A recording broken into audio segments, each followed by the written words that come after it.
एक शांत सा गांव था। उस गांव के एक छोटे से घर में सुलोचना देवी रहती थीं। उनकी बहू कविता सिर्फ 6 महीने पहले ही इस घर में आई थी। सुबह के 6 बजे थे। हल्की हल्की धूप आंगन में फैल रही थी। सुलोचना देवी सब्जी काट रही थीं।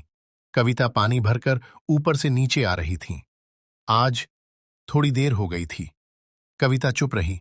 सास भी चुप थीं। पर इस चुप्पी में भी बहुत कुछ कहा जा रहा था।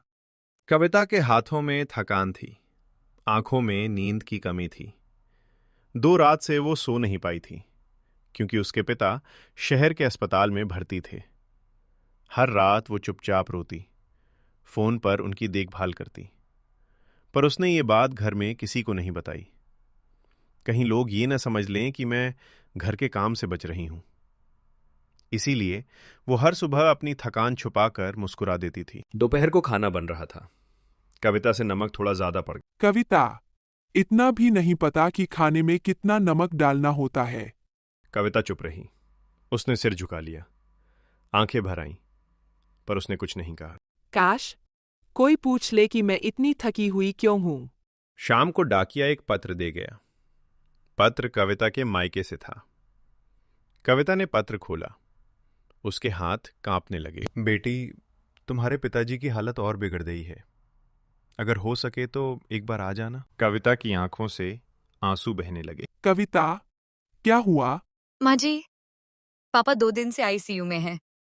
मैं रात भर जागती हूँ, इसीलिए सुबह देर हो जाती है।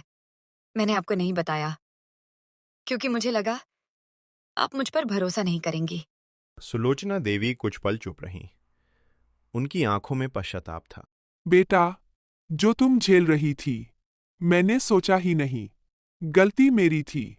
मैंने बिना पूछे तुझ पर फैसला सुना दिया। उन्होंने कविता का हाथ थामा और अपने पास बैठा लिया। घर समझ से चलता है, चुप रहने से नहीं। अगली बार कोई बात मत छुपाना। दर्द बांटने से हल्का होता है। रिश्ते तभी टूटते हैं जब हम अपनी बात कहने से डरते हैं। सच बोलो, मन साफ रखो, गलतफहमियां अपने आप खत्म हो जाएंगी।